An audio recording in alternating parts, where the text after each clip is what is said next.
Oke, assalamualaikum warahmatullahi wabarakatuh. Apa kabar semuanya? Semoga dalam keadaan sehat pada kesempatan kali ini. Nah, mohon maaf karena hari Kamis tidak bisa kuliah real time di Zoom. Ini saya buatkan record kuliah di mana saya akan menjelaskan tentang PPT materi untuk pertemuan ke-8, yaitu topiknya adalah kombinatorial dan peluang diskrit. Nah, untuk pertemuan 8 sampai dengan UTS, Bu Dini dan Pak Aldo meminta saya untuk mengisi kuliah di kelas matematika diskrit. Jadi, salam kenal semuanya bagi yang belum kenal dengan saya, mungkin belum sempat bertemu ya, sebelum saya berangkat, studi lanjut. Untuk kombinatorial dan peluang diskrit ini, mungkin beberapa terminologi atau kata-katanya sudah pernah kalian dapatkan di SMA mungkin, atau beberapa tes-tes untuk masuk perguruan tinggi. Jadi ini mungkin separohnya mengulang, separohnya kita belajar materi baru. Oke, langsung saja ya kita masuk ke materinya. Jadi apa sih kombinatorial itu? Kombinatorial adalah cabang matematika yang mempelajari pengaturan objek-objek. Solusi yang diperoleh dengan kombinatorial adalah jumlah cara pengaturan objek-objek tertentu di dalam himpunannya. Kemudian kita lihat apa saja sih percobaan dalam kategori kombinatorial, di mana pada hasil kombinatorialnya nanti akan diperoleh melalui proses percobaan. Contoh dari percobaan dan juga hasilnya adalah yang pertama melempar dadu. Jadi ketika kita tos dadunya, yang keluar adalah angka 2, 5, 6, dan seterusnya. Kemudian melempar koin uang 100. Ketika melempar koin, yang keluar bisa angka 100-nya atau mungkin logo, gambar, dan sebagainya. Karena ada dua sisi ya. Kemudian contoh percobaan lainnya adalah memilih 5 orang wakil. Memilih 5 orang perwakilan Prodi Teknik Robotika dan Kecerdasan Buatan yang akan lomba robotika di tingkat nasional. Kira-kira seperti itu. Kemudian menyusun jumlah kata yang panjangnya 5 huruf. Ini juga merupakan contoh percobaan dari kombinatorial. Kemudian kita masuk ke kaidah dasar menghitung. Jadi untuk kaidah dasar menghitung yang digunakan dalam kombinatorial ini ada dua, yaitu kaidah perkalian dan juga kaidah penjumlahan. Nah, kaidah perkalian dan kaidah penjumlahan ini dapat diperluas sehingga mengandung lebih dari dua percobaan. Jadi tidak hanya perhitungan sederhana antara perkalian dan penjumlahannya, tetapi tergantung dari percobaan yang muncul pada soal ataupun percobaan yang nantinya akan kita hitung dengan menggunakan kaidah kombinatorial. Kemudian kita lihat bagaimana sih kaidah perkalian dan penjumlahan pada kombinatorial. Yang pertama kita lihat dulu kaidah perkalian. Jadi di kaidah perkalian ini, bila percobaan 1 dan percobaan 2 dilakukan, maka terdapat P kali Q hasil percobaan, atau menghasilkan P kali Q kemungkinan jawaban. Jadi untuk kaidah perkalian ini, kata kuncinya adalah dan. Di mana kalau dan, maka tandanya adalah kali. Hasil percobaannya adalah P dikali Q.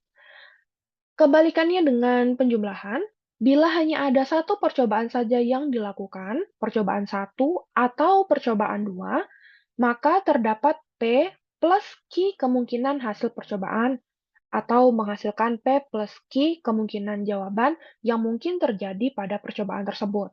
Jadi kata kunci di sini yang perlu diingat adalah kaidah perkalian, kata kuncinya adalah dan tandanya adalah kali.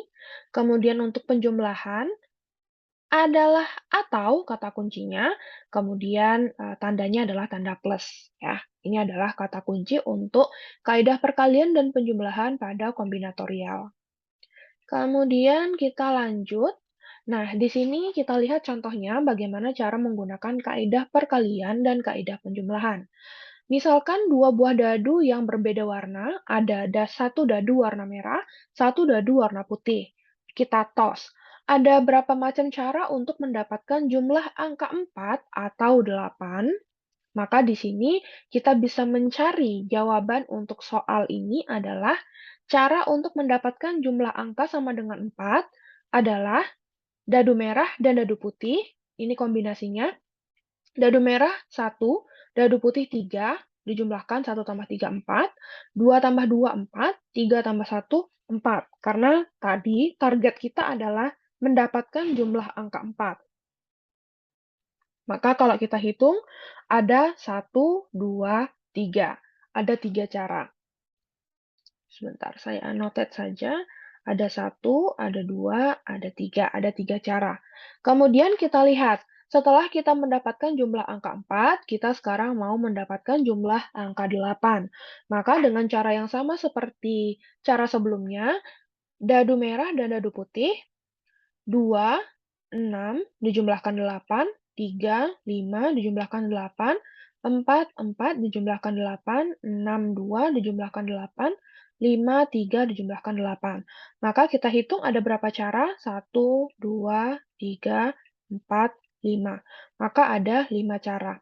Jadi, untuk mendapatkan jumlah angka 4 atau 8 adalah 3 plus 5 sama dengan 8 cara. Seperti itu ya. Jika masih bingung, silahkan di stop videonya, kemudian dicoba ulangi, pahami kembali bagaimana menyelesaikan soal ini. Oke, kemudian kita lanjutkan. Untuk soal kedua, sebuah restoran menyediakan 5 jenis makanan. Ada nasi goreng, roti, soto ayam, sate, dan sop. Serta ketiga jenis minuman yaitu susu, kopi, dan teh. Jadi ada 5 makanan dan 3 minuman. Jika setiap orang boleh memesan satu makanan dan satu minuman saja, berapa banyak pasangan makanan dan minuman yang dapat dipesan? Maka dengan cara seperti ini juga hampir sama dengan penyelesaian contoh pertama tadi. Jadi akan kita buat diagram pohon untuk memudahkan menentukan pasangan yang bisa dipesan uh, melalui pertanyaan dari contoh nomor 2. Kemudian kita lihat diagram pohonnya. Nasi goreng kombinasinya bisa susu, kopi, teh. Roti kombinasinya bisa susu, kopi, teh. Soto ayam kombinasinya bisa susu, kopi, teh. Sate kombinasinya bisa susu, kopi, teh. Dan sop kombinasinya juga tentu susu, kopi, teh. Oke, kemudian kita lihat kaidah menghitung. Jika N percobaan masing-masing mempunyai P1, P2, P3, dan seterusnya sampai Pn, maka hasil percobaan yang mungkin terjadi dalam setiap hal P1 tidak bergantung pada pilihan sebelumnya, maka jumlah hasil percobaan yang mungkin akan terjadi adalah yang pertama, dengan menggunakan kaidah perkalian, P1 dikali P2 dikali P3 kali sampai dengan Pn. Kalau untuk kaidah penjumlahan, tentu P1 ditambah P2 ditambah P3 sampai dengan Pn. Jadi, ketika ada percobaan P1 sampai Pn, maka tetap sama ya, kaidah perkalian dikalikan, kaidah penjumlahan dijumlahkan. Kita lihat contohnya. Ada soal jika ada 10 pertanyaan yang masing-masing bisa dijawab benar atau salah. Jadi jawabannya itu adalah true atau false, benar atau salah, B atau S. Berapakah kombinasi kemungkinan jawaban yang bisa dibuat dari 10 pertanyaan yang bernilai benar atau salah ini? Kita lihat jawabannya. Penyelesaiannya adalah karena kita punya 10 pertanyaan yang masing-masingnya itu bisa dijawab betul, salah, betul, salah, betul, salah, betul, salah, dan betul, salah sampai dengan pertanyaan ke-10, maka kita bisa mendapatkan kemungkinan kombinasi jawaban 2 dipangkat 10. 2 dari yang soal pertama, pertanyaan kedua 2 juga, pertanyaan ketiga 2 juga, dan seterusnya. Maka jawabannya adalah 2 pangkat 10. Kemudian latihan keempat, Ini maksudnya soal berikutnya ya.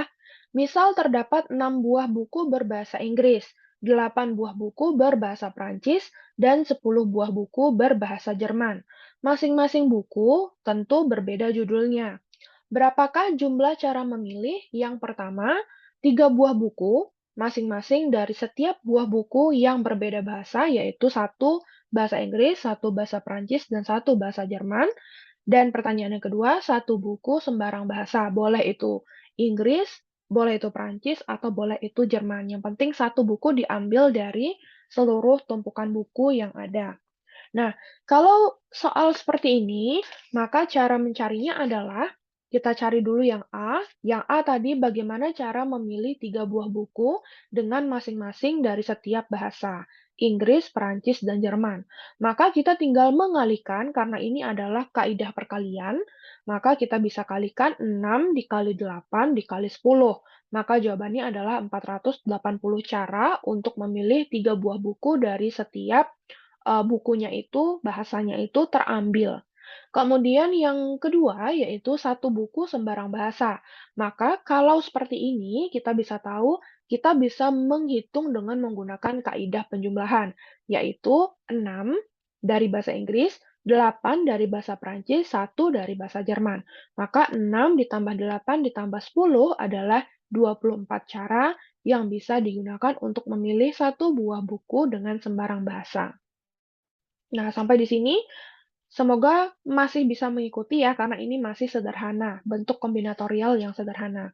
Yang penting dipahami adalah soalnya, jenis kaidahnya itu bisa diselesaikan dengan perkalian atau penjumlahan. Kemudian kita lihat contoh kelima. Nah, ini adalah bentuk dari potongan kode program atau pseudocode. Berikut kita lihat berapakah nilai K sesudah kode program Pascal berikut dieksekusi. Nah, ini adalah kode program Pascal, bisa dicoba lihat dulu. Ya, ada for, kemudian for P1, for P2, sampai dengan for PM. Nah, kita di sini punya M buah kalang atau pengulangan, yaitu ditandai dengan adanya for, dieksekusi sebanyak N I kali. Dan nilai K akan selalu bertambah 1, karena nilai K-nya ini bisa kita lihat pertamanya 0, kemudian untuk P1 K plus 1, untuk P2 K plus 1, dan seterusnya sampai PM adalah K plus 1. Setiap kalang atau pengulangan itu akan dilaksanakan tidak secara bersamaan. Maka nilai K kita bisa hitung dengan menggunakan kaidah penjumlahan. Jadi nilai K adalah N1 ditambah N2 ditambah N3 dan seterusnya sampai Nm. Karena antara pengulangan yang pertama dengan pengulangan yang kedua, for P1 dan for P2 ini bisa dilaksanakan tidak secara bersamaan. Nah, kita lihat bedanya dengan contoh berikut. Berapakah nilai K sesudah kode program Pascal berikut dieksekusi? Nah, di sini bisa kita lihat for P1 1 to N1, do for P2. 1 to N2, do for P3, dan seterusnya sampai for PM. 1 to NM, do K sama dengan K plus 1. Nah, di sini kita bisa lihat kalau pseudocode atau potongan kode program berikut berbeda dengan contoh kelima tadi. Maka di contoh ini kita bisa bilang M buah kalang pengulangan for do yang sifatnya adalah nested. Dieksekusi sebanyak NI kali, dan nilai K akan selalu ditambah 1 yang awalnya 0. Jadi, untuk setiap pengulangan akan dilaksanakan secara bersamaan, maka nilai K akan dihitung dengan menggunakan kaidah perkalian. Jadi, untuk K sama dengan N1 dikali N2 dikali N3 dan seterusnya sampai dikali dengan Nm. Nah, jadi untuk contoh keenam akan berbeda dengan contoh kelima. Walaupun sama-sama for, tapi dilihat. Ya, dilaksanakan tidak secara bersamaan atau dilaksanakan bersamaan. Kaidah penjumlahan atau kaidah perkalian. Jadi, untuk yang masih belum paham, Silahkan bisa diulang dulu, di-pause ya videonya, kemudian diulang contoh soal 5, kemudian contoh soal 6. Akan terlihat bedanya. Kemudian kita lihat untuk contoh selanjutnya, jika terdapat 64 posisi pengisian bit yang masing-masing memiliki dua kemungkinan nilai, 0 atau 1, karena bit ya 0 atau 1. Maka jumlah kombinasi kunci yang harus dicoba berapa? Maka ini sama seperti tadi, benar salah 10 pertanyaan. Ini juga sama, 64 posisi pengisian bit, nilainya 0 atau 1. Maka untuk setiap posisi bit akan bisa mengisi 0/1. Maka sebanyak 2 pangkat 64. Nah, nanti dicari ya, 2 pangkat 64 itu berapa. Kalau saya dapatkan itu sekitar segini ya, silahkan dipastikan lagi apakah benar segini. Kemudian untuk contoh berikutnya, suatu bilangan dibentuk dari angka-angka 2, 3, 4, 5, 7, 8, dan 9. Jadi kalau kita hitung, ada 7 buah angka di sini. Lalu syaratnya adalah, misalkan pengulangan angka tidak diperbolehkan.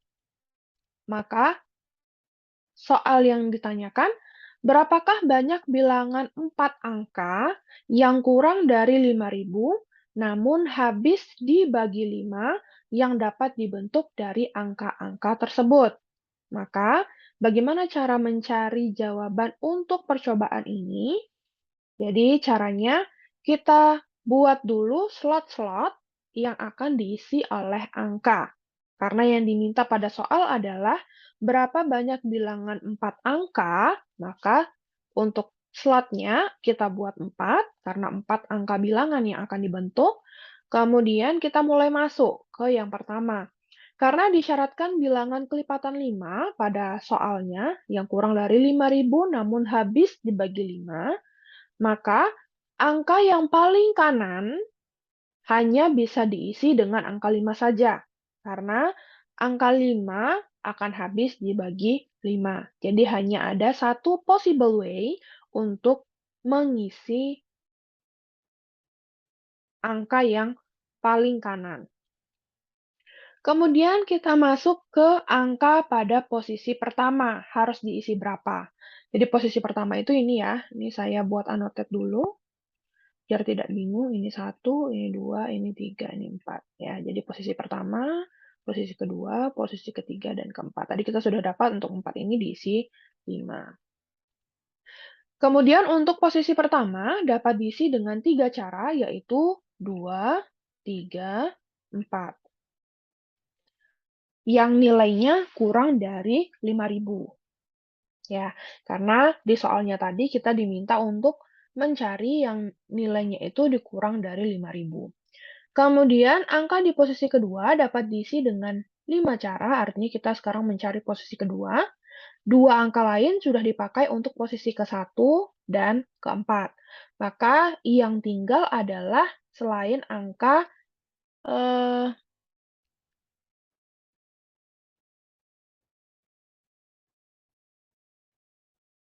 7, karena tadi kita punya 7 ya, dikurang 2, ya, posisi kelima dan posisi pertama. Jadi ada 5 cara yang dapat 5 angka yang dapat diisi di posisi kedua. Kemudian angka di posisi ketiga bisa diisi dengan 4 cara, karena 3 angka lain sudah dipakai untuk posisi 1, posisi 2, dan posisi 4. Nah, setelah kita tahu, sudah terbentuk nih ya, 1, 2, 3, 4, kemungkinan angkanya itu berapa, kemudian kita kalikan. Karena ini otomatis tentu menggunakan kaidah perkalian ya, untuk mencari kombinasinya, maka posisi pertama ada 3 cara, posisi kedua ada 5 cara, posisi ketiga ada 4 cara, dan posisi keempat ada 1, yaitu angka 5. Hanya angka 5, satu saja. Jadi 3 dikali 5 dikali 4 dikali 1, jawabannya adalah 60 buah. Jadi jawaban untuk pertanyaan, kita back dulu sebentar.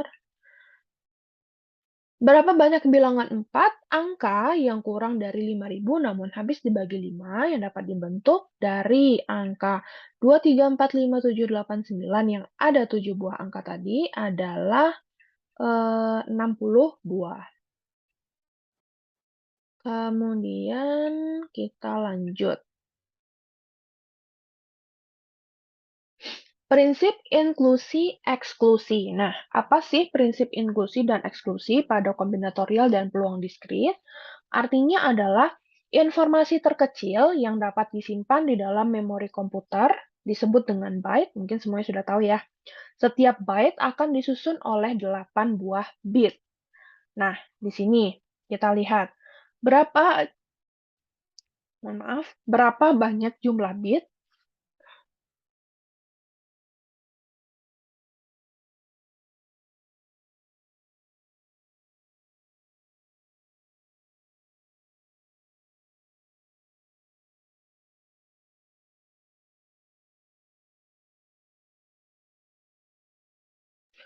Berapa banyak jumlah byte yang dimulai dengan angka 11 atau berakhir dengan 11? Nah, di sini bisa kita tahu caranya itu hampir sama seperti contoh sebelumnya, ya, yang bagaimana caranya membuat kombinasi angka. Nah, di sini kita bisa misalkan A adalah himpunan byte yang dimulai dengan 11. B adalah himpunan byte yang diakhiri dengan 11. Kemudian di sini ada A.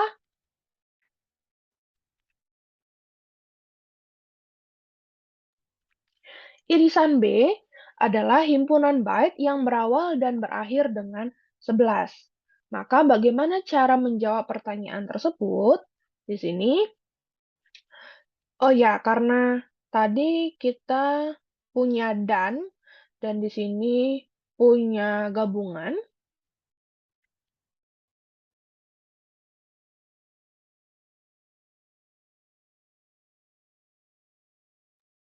Himpunan byte yang berawal dengan 11 atau berakhir dengan 11. Nah, di sini jumlah byte yang dimulai dengan 11 ada 2 pangkat 6, karena dua posisi pertama, ini ya ilustrasinya, sudah diisi dengan 11, maka 1, 2, 3, 4, 5, 6. Maka yang ini kita isi dengan, bisa dengan 0, bisa dengan 1. Maka 2 pangkat 6 sama dengan 64. Kemudian jumlah byte yang diakhiri dengan 11 juga sama. 1, 2, 3, 4, 5, 6. 2 pangkat 6 juga sama dengan 64. Jadi, jumlah yang dimulai dengan angka 11, 64 buah, yang diakhiri 64 buah juga. Jumlah byte yang berawal dan berakhir dengan 11 ada berapa? Seperti ini ya contohnya. 11, 11. Ada 4 slot, maka bisa diisi 0, 1, maka 2 pangkat 4 sama dengan 16. Karena dua posisi pertama dan dua posisi terakhir sudah diisi dengan 11. Jadi tinggal 4 posisi yang di tengah saja. Nah, menggunakan prinsip inklusi dan eksklusi, maka seperti ini ya. A plus B dikurang A intersection B, maka jawabannya adalah 2 pangkat 6 ditambah 2 pangkat 6 dikurang 2 pangkat 4, sama dengan 64 tambah 64 dikurang 16. Jawabannya adalah 112 buah cara untuk mengisi bit-bit yang kosong tersebut, sesuai dengan soalnya tadi.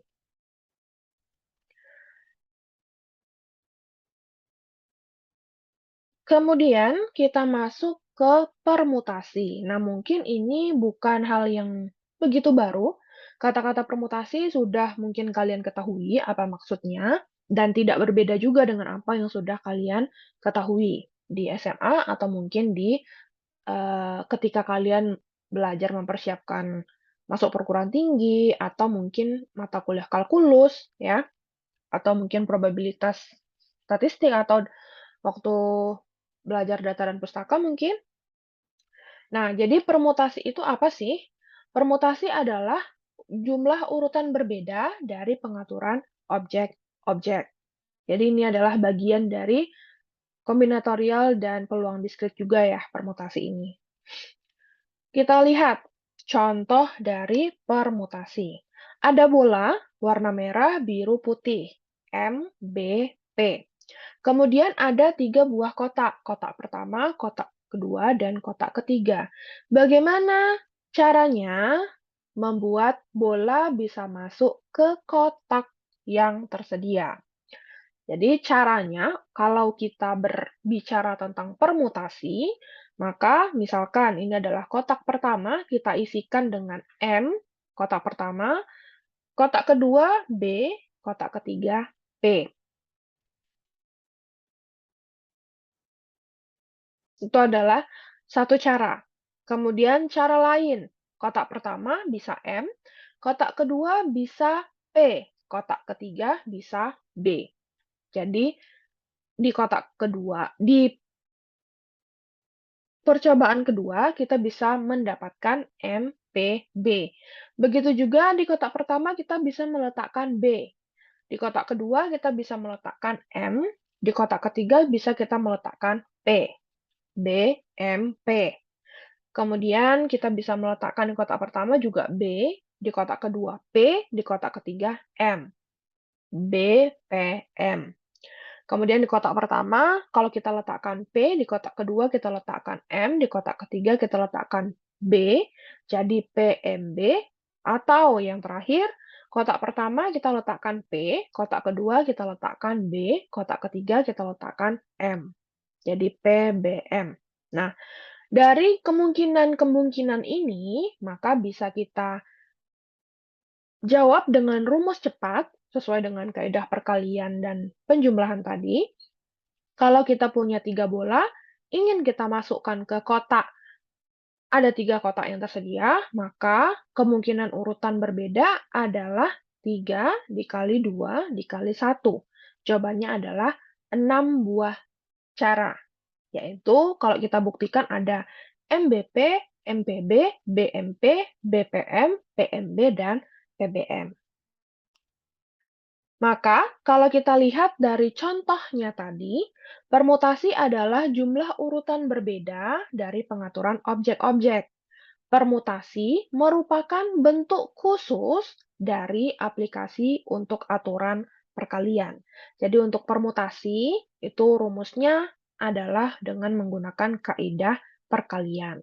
Nah, menurut kaidah perkalian, permutasi dari n objek adalah n dikurang 1, n dikurang 2, kali 2, kali 1.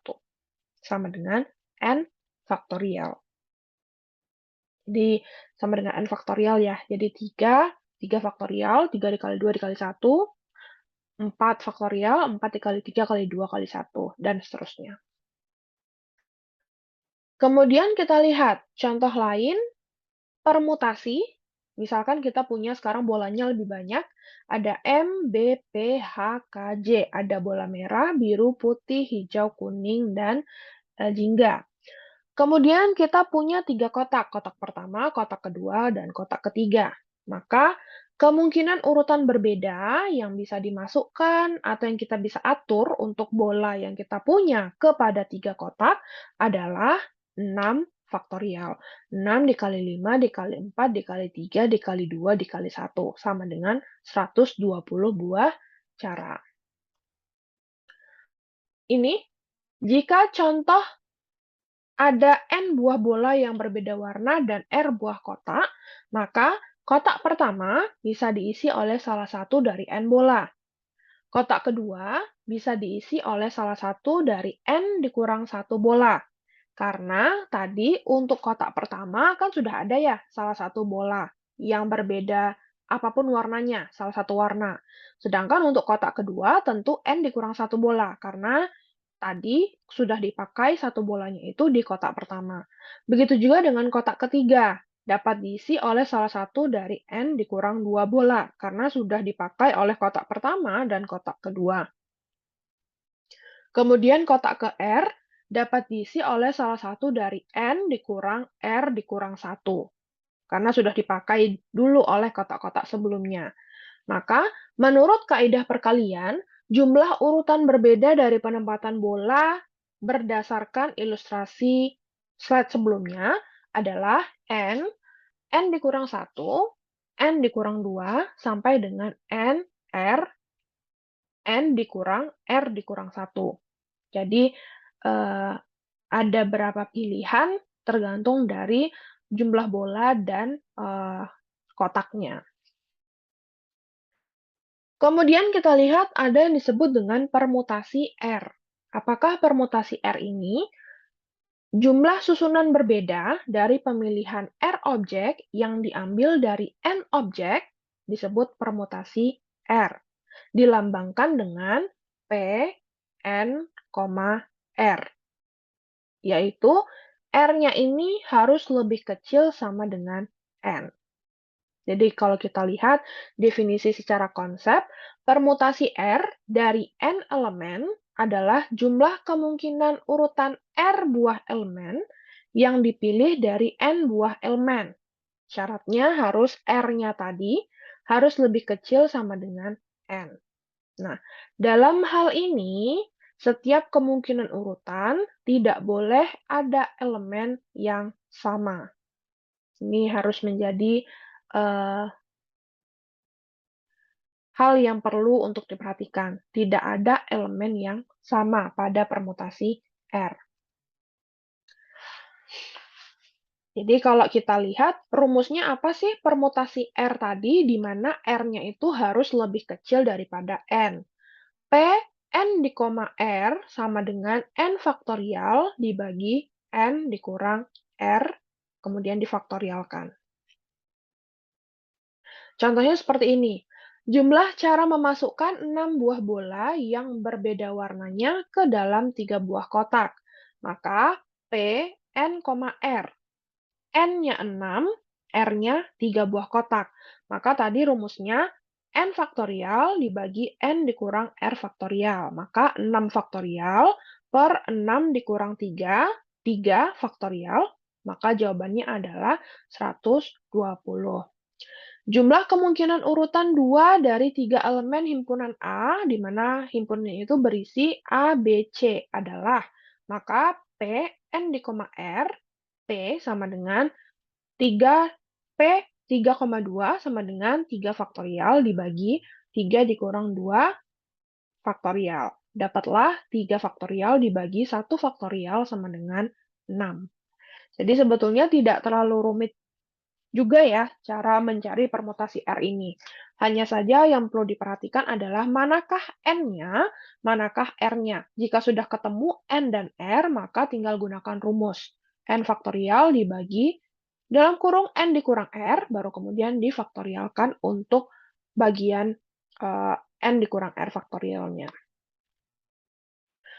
Kemudian kita lihat, ini ya, bila R sama dengan N, maka bagaimana rumusnya? Kalau R-nya ini sama dengan N, maka persamaannya menjadi P N di koma N. Sama dengan N faktorial dibagi N dikurang N faktorial. N dikurang N 0 ya, jadi N faktorial dibagi 0 faktorial. 0 faktorial 1, jadi N faktorial dibagi 1 sama dengan N faktorial. Jadi mudahnya kalau R-nya itu sama dengan N nilainya, maka yang perlu dihitung adalah N faktorialnya. Berapa hasilnya. Kemudian kita lihat di sini ada contoh berapa banyak kata yang terbentuk dari kata bosan. Maka bisa kita lihat cara menjawabnya. Dari kata bosan ada BOSAN, ada 5 ya. Maka cara untuk membentuk berapa buah kata dari kata bosan itu adalah 5 faktorial. 5 kali 4 kali 3 kali 2 kali 1. Jadi R-nya itu sama dengan R. Atau cara lainnya bisa kita gunakan rumusnya tadi, yaitu P, N, N, 5,5. Maka sama dengan N faktorial, 5 faktorial sama dengan 120 buah kata yang terbentuk. Kemudian kita lihat contoh lain. Berapa banyak cara penyusunan 15 puzzle seperti contoh di bawah ini. Jadi ada puzzle seperti ini, 4 dikali 4 ya puzzle-nya. Kita lihat ada angka 1, 2, 3, 4, 5, 6, 7, 8, 9, 10, 11, 12, 13, 14, 15. Yang terakhir, kotak terakhir kosong. Kita lihat.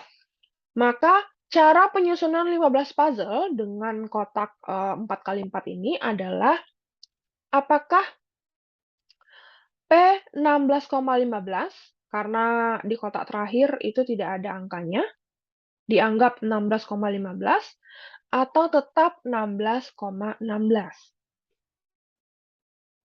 Ya, jawaban yang benar adalah walaupun kotak kosong tetap harus dianggap sebagai objek. Jadi tidak berbeda dengan yang ada angkanya. Karena kan kita punya 4 kali 4 ya puzzle-nya. Jadi tetap harus dihitung 16,16. Jadi tadi kalau berdasarkan permutasi R, 16,16, 16 faktorial, silahkan dihitung berapa 16 faktorial. 16 kali 15 kali 14 dan seterusnya sampai dikali 1. Kemudian kita masuk ke kombinasi. Setelah kita tahu permutasi, maka pasti ada konsep kombinasi. Kombinasi adalah bentuk khusus dari permutasi. Jika pada permutasi urutan kemunculan itu diperhitungkan, kalau pada kombinasi urutan kemunculan itu diabaikan. Artinya tidak ada sangkut pautnya antara kombinasi dengan urutan kemunculan suatu objek yang sedang diteliti. Urutan ABC, BCA, ACB dianggap sama dan cuma dihitung satu. Jadi kalau ada ini, dan ini artinya satu, bukan tiga. Kita lihat, misalkan ada dua buah bola yang warnanya sama. Maka antara posisi AB dengan BA akan dianggap sama. Ini juga akan dianggap sama. Ini juga akan dianggap sama. Walaupun sebenarnya nama bolanya berbeda. Di sini A, B, BA, tapi karena warnanya sama-sama merah, maka dianggap sama. Jadi untuk kombinasi, permasalahan ini hanya ada 3 cara untuk menentukan bola masuk ke dalam tempatnya. Tapi kalau untuk permutasi tadi dianggap berbeda ya semuanya, maka ada 6 buah cara. Jadi sedikit berbeda konsepnya permutasi dan kombinasi, walaupun sebetulnya kombinasi ini merupakan bagian dari permutasi. Kita lihat contoh berikutnya.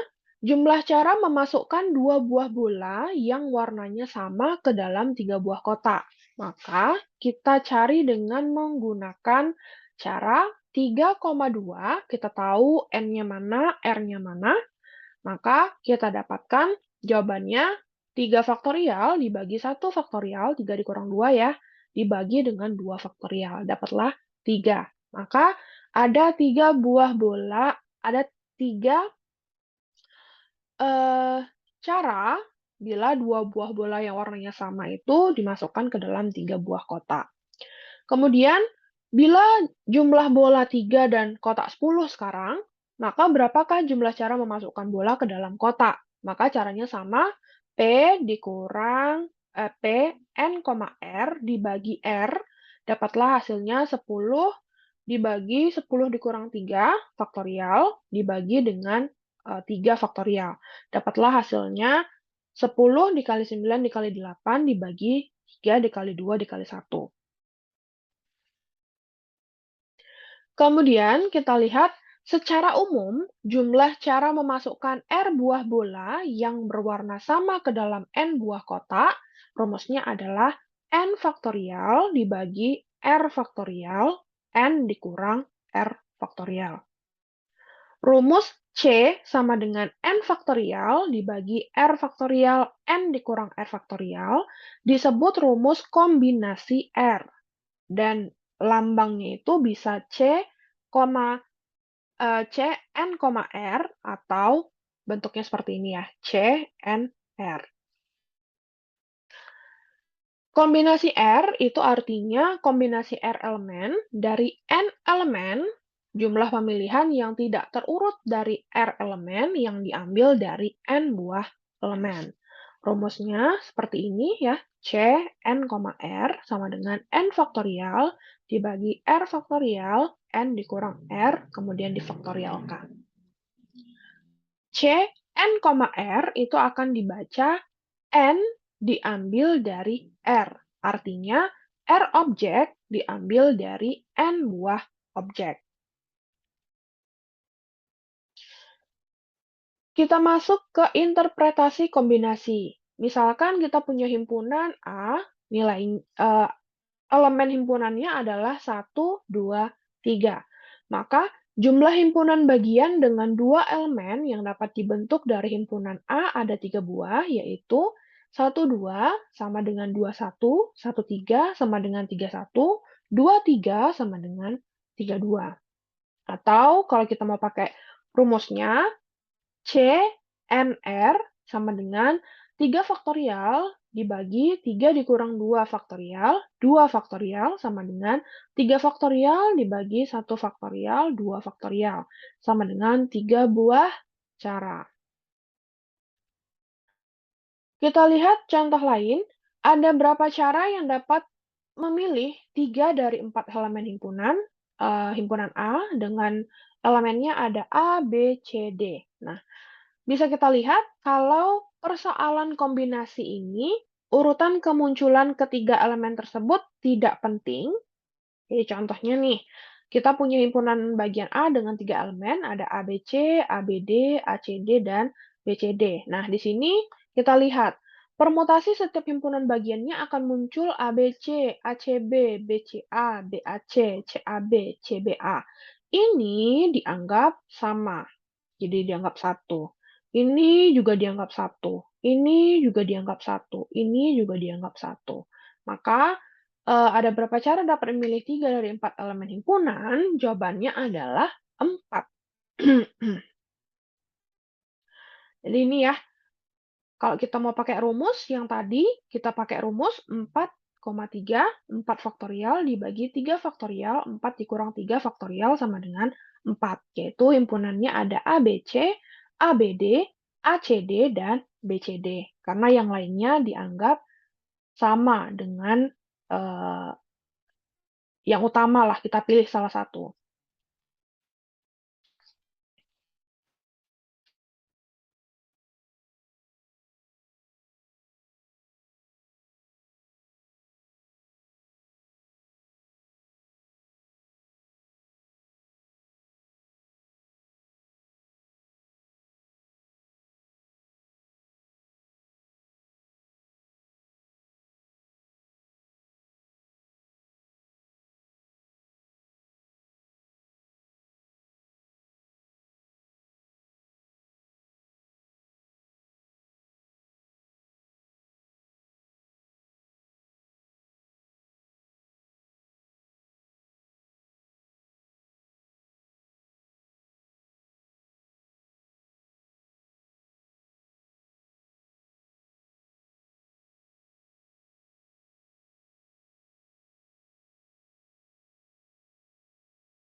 Oke, kita lanjutkan. Contoh soal yang lain. Sebuah koin yang mempunyai sisi A dan sisi B dilempar ke atas sebanyak 4 kali. Berapakah jumlah kemungkinan munculnya sisi A sebanyak 3 kali? Nah, di sini bisa kita lihat cara penyelesaiannya adalah, ini adalah persoalan dari kombinasi.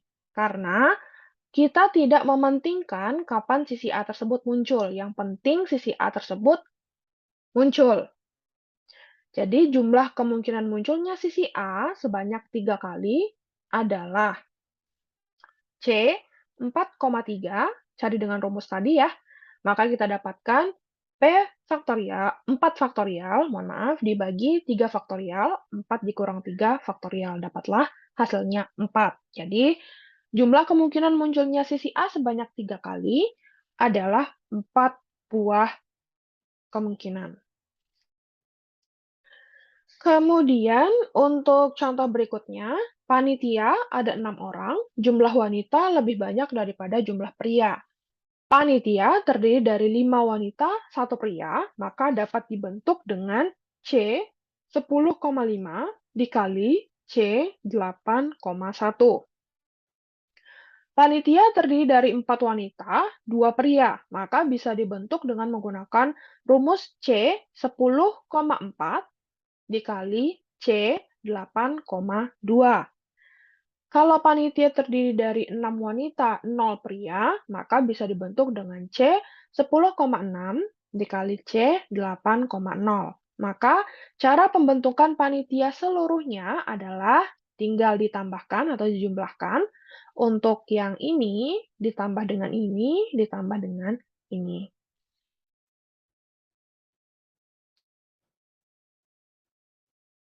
Demikian ya caranya, tinggal dihitung faktorialnya berapa nilainya. Kemudian, contoh lain, andaikan apartemen A, B, C ditempati masing-masing oleh 4, 3, 3 mahasiswa, maka jumlah cara menyewakan adalah C 10,4 dikali C 6,3 dikali C 3,3.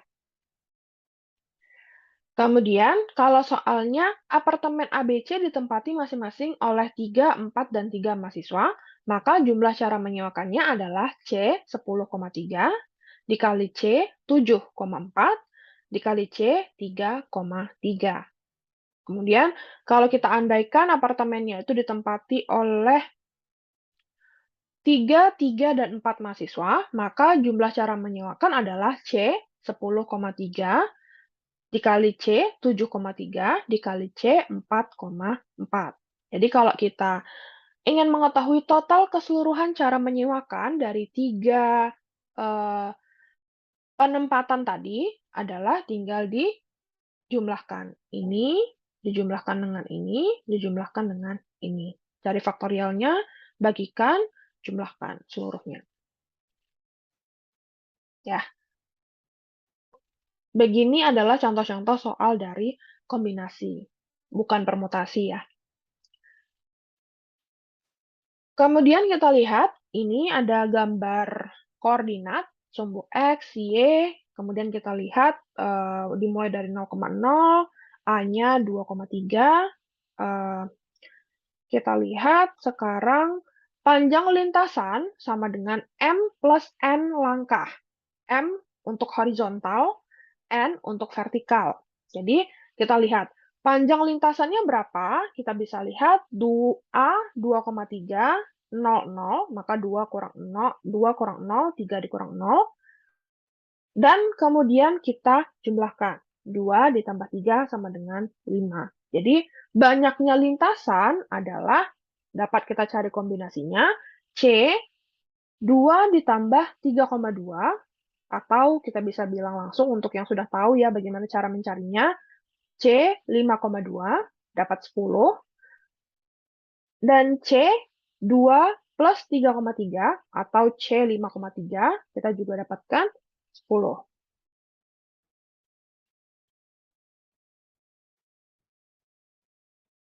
Ini juga masih contoh soal kombinasi. Nah, ini kita lihat permutasi dan kombinasi bentuk umum. Jadi kita punya N buah bola yang tidak seluruhnya berbeda warna. Jadi ada beberapa bola yang warnanya sama dan indistinguishable. Misalkan dari N buah bola itu terdapat N1 diantaranya berwarna 1, N2 diantaranya berwarna 2, dan NK diantaranya berwarna K. Dengan N1 tambah N2 tambah N3 dan seterusnya tambah NK sama dengan N. Kita lihat.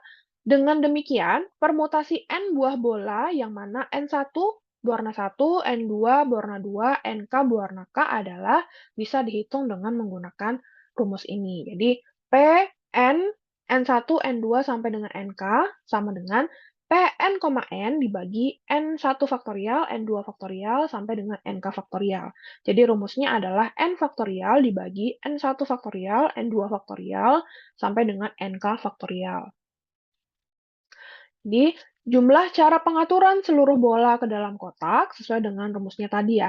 C, N faktorial, C, N, N1, N2 sampai dengan NK sama dengan N faktorial dibagi N1 faktorial, N2 faktorial, N3 faktorial, dan seterusnya sampai NK faktorial, dinamakan dengan kombinasi bentuk umum atau generalized combination.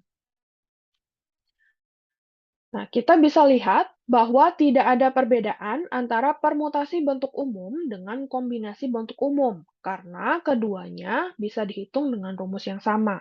P sama dengan C, rumusnya N faktorial dibagi N1 faktorial, N2 faktorial, N3 faktorial, dan seterusnya sampai NK faktorial. Nah, contohnya seperti apa? Kombinasi dan permutasi bentuk umum seperti ini. Kita punya himpunan S yang elemennya ada MI, SS, I, SS, I, PPI, Mississippi ya. Huruf M ada satu buah, huruf I ada 4 buah, huruf S ada 4 buah, huruf P ada 2 buah. Kita anggap M itu N1, I N2, S N3, dan P N4. Maka jumlah elemen himpunannya kita jumlahkan 1 tambah 4 tambah 4 tambah 2. Ada 11 buah jumlah elemen pada himpunan S. Kemudian kita coba jawab pertanyaannya, ada berapa cara? Sebenarnya untuk menghitung caranya pun ada 2 langkah di sini yang akan saya jelaskan. Mau pakai yang mana terserah ya, yang penting hasilnya benar. Yang pertama jumlah string. Jadi jumlah string akan kita coba cari. P permutasi 11, 1, 4, 4, 2. Karena tadi kita punya ini ya, 11 buah, 1, 4, 4, 2. Maka 11 faktorial dibagi 1 faktorial, 4 faktorial, 4 faktorial, 2 faktorial. Maka yang kita temukan jawabannya adalah 3, 4, 6, 50 buah. Ini juga cara kedua kita pakai kombinasi dari jumlah string. Bagaimana caranya? Caranya C 11,1, C 10,4, C 6,4, C 2,2. Maka kita cari sama seperti cara mencari kombinasi, dapatlah 3, 4, 6, 50. Kemudian kita lihat permutasi keliling. Nah, ini bentuknya seperti objeknya itu melingkar, bentuknya lingkaran ya, makanya disebut dengan permutasi keliling. Untuk penyusunan objek yang melingkar, misal 4 orang duduk melingkar, jika berpindah tempat searah atau berlawanan arah dengan berundam, maka tidak menimbulkan susunan yang baru. Maka permutasinya adalah N dikurang 1 faktorial. Kita lihat contohnya. Sekelompok mahasiswa yang terdiri dari 10 orang akan mengadakan rapat dan duduk mengelilingi sebuah meja. Ada berapa carakah ke-10 mahasiswa tersebut dapat diatur pada sekeliling meja tersebut? Maka langsung saja 10 dikurang 1, 9 faktorial, maka dapatnya 362, 880. Ini masih mudah ya, tinggal 10 dikurang 1, faktorialkan. Sebelum kita masuk ke peluang diskrit, silakan ulangi kembali bagaimana itu permutasi, kombinasi, dan beberapa contoh tadi yang sudah saya berikan. Silakan diulang-ulang dulu mungkin sekitar 3-5 menit, kemudian kita akan melanjutkan ke peluang diskrit. Untuk videonya bisa di-stop terlebih dahulu.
Oke, kita lanjutkan untuk peluang diskrit.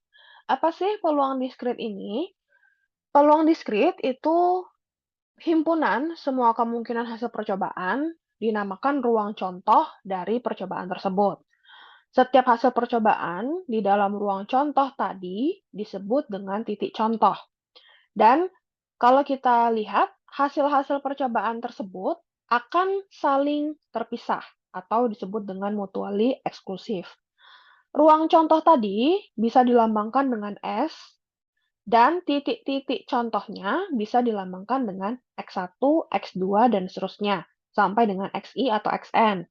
Maka kita bisa dapatkan S sama dengan XI, X1, X2, sampai dengan XI, itu disebut dengan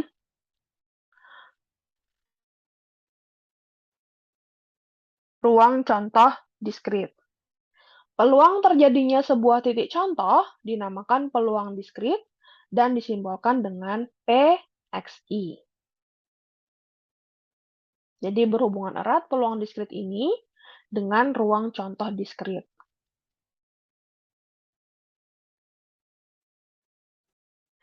Kemudian kita lihat sifat-sifat dari peluang diskrit.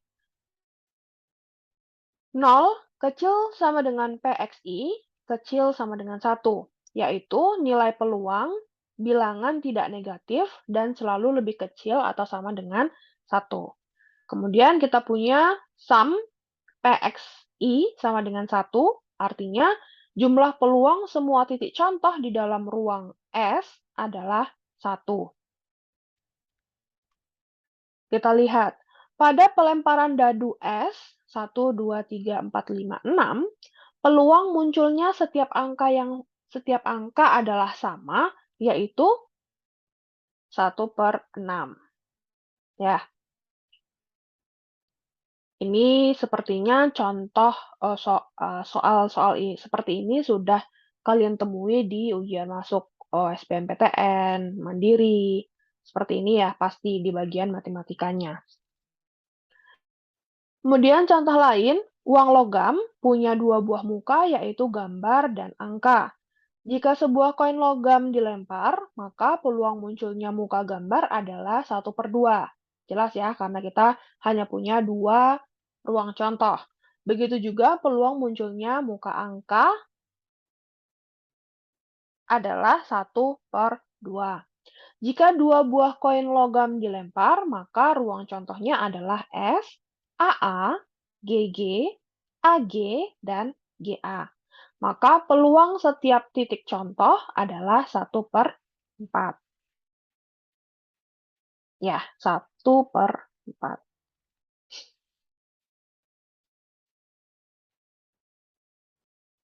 Kemudian ada yang disebut dengan kejadian atau event. Disimbolkan dengan E adalah himpunan bagian dari ruang contoh.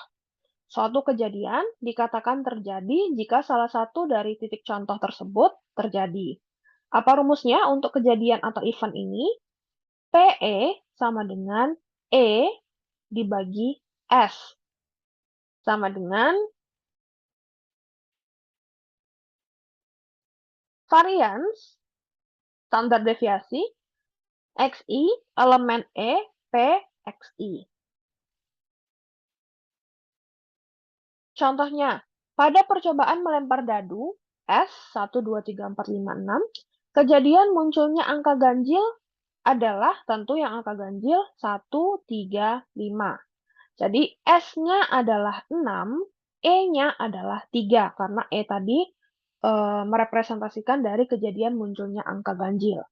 Maka kejadian muncul angka ganjil tentu E dibagi S. 1, 3 dibagi 6 sama dengan 1/2. Kita juga bisa menghitung peluang munculnya angka ganjil dengan melihat bahwa peluang setiap titik contoh di dalam E adalah 1/6. Maka kita bisa hitung PE sama dengan 1/6, 1/6, 1/6. Jadi ada 3/6 sama dengan setengah. Ya, jadi dihitung satu-satu dengan dihitung dengan menggunakan S dan E, itu juga tetap hasilnya sama. Kemudian kita lihat contoh jumlah kartu remi atau poker itu sejumlah 52 kartu. Keseluruhan kartu terdiri dari 13 jenis kartu, jadi setiap jenis terdiri dari 4 buah kartu.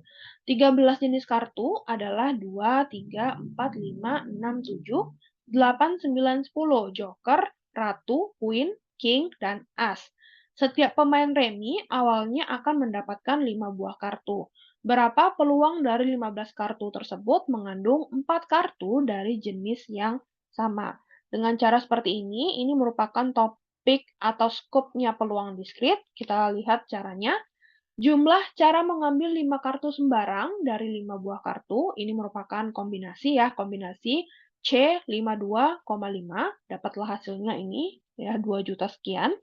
Kemudian kita lihat jumlah cara mengambil satu jenis kartu dari 13 jenis kartu yang ada, juga merupakan kombinasi C13,1, dapat hasilnya 13.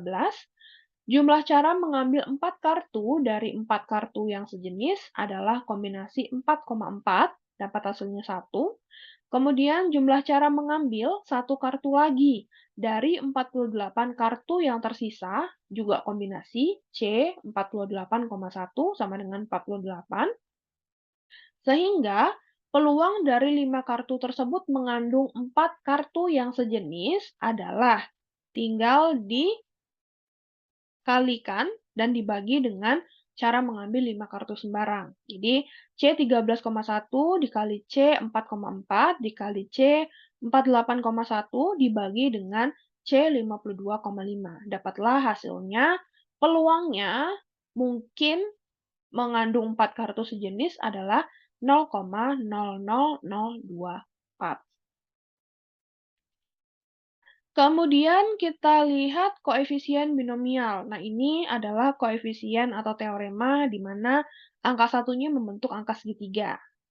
Teorema binomial memberikan cara untuk menjabarkan bentuk perpangkatan x plus y pangkat n, yang dalam hal ini n adalah bilangan bulat positif. Jadi di sini misalkan x plus y pangkat 0 sama dengan 1, x plus y pangkat 1 sama dengan x plus y, jadi 1, 1, ini 1, 2, 1, 1, 3, 3, 1, 1, 4, 6, 4, 1, 1, 5, 10, 10, 5, 1. Ini bentuk segitiga Pascal.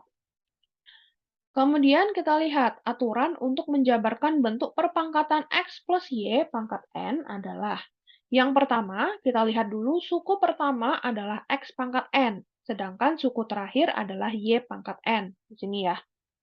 X, kemudian y. Kemudian yang kedua, pada setiap suku berikutnya, pangkat X berkurang 1, sedangkan pangkat Y bertambah 1. Untuk setiap suku, jumlah pangkat X dan Y adalah N. Kemudian yang terakhir, koefisien untuk X pangkat N dikurang K, Y pangkat K, yaitu suku ke-1 ke K plus 1 adalah C, N, K. Jadi pakai kombinasi ya. Bilangan C, N, K tersebut disebut dengan koefisien binomial.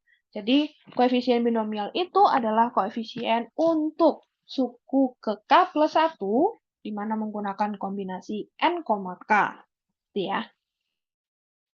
Kemudian kita lihat, dengan menggunakan rumus kombinasi R dari N objek, didapatkan rumus untuk penjabarannya adalah A plus B pangkat N.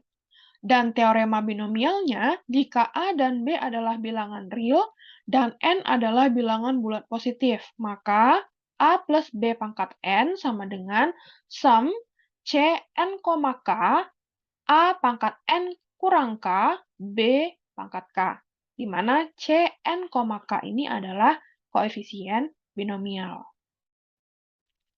Kita lihat, jabarkan 3X kurang 2 pangkat 3.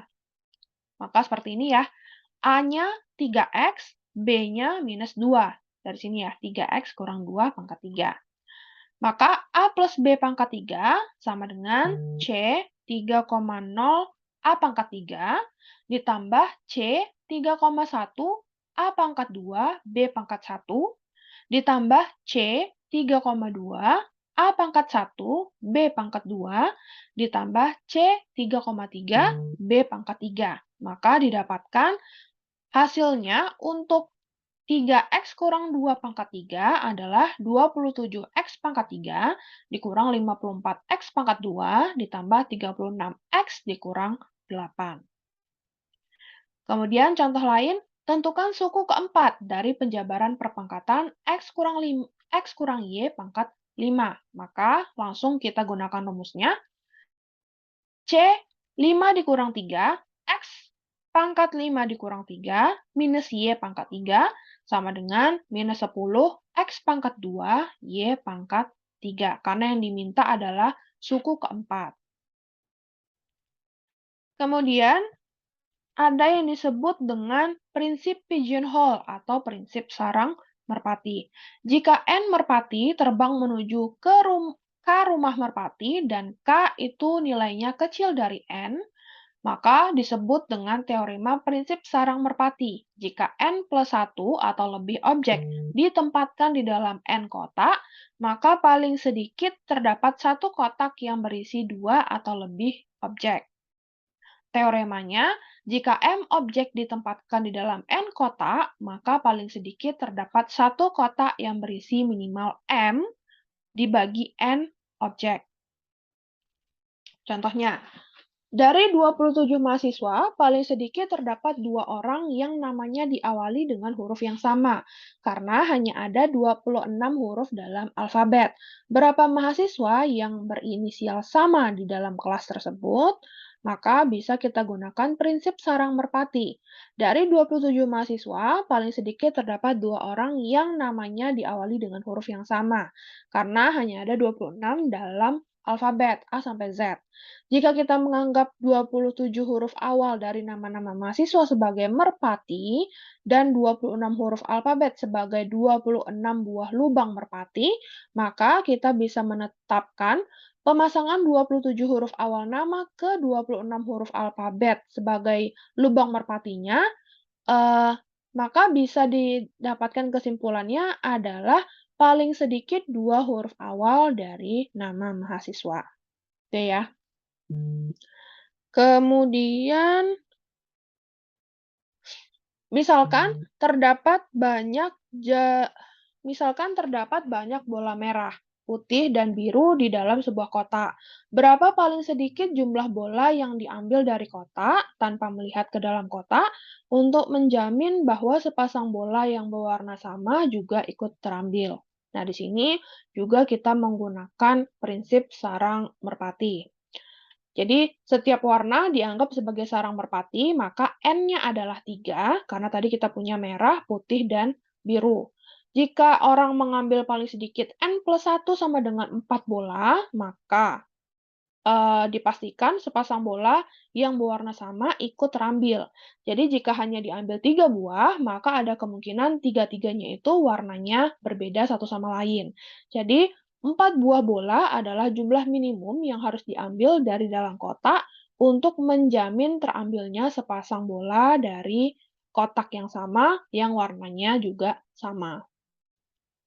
Nah, ini ada beberapa buah soal latihan, ini ada 10 ya, tapi di e-learning saya hanya minta 2 soal saja untuk setiap mahasiswa. Jadi untuk yang NIM ganjil kerjakan soal nomor 1 dan 3, untuk yang genap kerjakan nomor 2 dan 4. Untuk, lebih memahami sebenarnya kombinatorial dan peluang diskrit ini seperti apa. Soalnya tidak sulit saya rasa karena, probabilitas ya, kombinasi permutasi dan juga, peluang diskrit yang saya jadikan soal latihan. Bisa diulangi kembali jika masih belum paham atau masih belum mengerti, tapi biasanya memang, kombinatorial dan peluang diskrit ini, akan umum digunakan pada mata kuliah yang sifatnya probabilistik, statistik ya, matematika statistik seperti itu, karena memang, merupakan dasar untuk, pengolahan data lebih tepatnya seperti itu ya. Kira-kira itu untuk minggu depan, hari Kamis kita bertemu live di Zoom, jadi tidak asinkronus lagi. Ini mohon maaf karena kebetulan ada agenda lain. Jadi untuk Kamis depan dan seterusnya, Saya usahakan setiap hari Kamis, jam 3 itu kita bertemu di Zoom. Untuk minggu depan materinya adalah aljabar boolean. Tapi untuk, sebelum mulai mungkin kita akan bahas dulu beberapa contoh dari kombinatorial dan peluang diskrit. Kita akan lihat nanti situasinya seperti apa. Kira-kira demikian, jangan lupa absen ya, eee karena saya tidak bisa membuatkan QR code, mungkin absennya bisa kita pakai, absen manual dari e-learning. Kira-kira demikian, selamat belajar, selamat mencoba mengerjakan latihan untuk kombinatorial dan peluang diskrit. Kita ketemu hari Kamis jam 3 live di Zoom. Zoom-nya pakai link Zoom yang ada di e-learning. Assalamualaikum warahmatullahi wabarakatuh.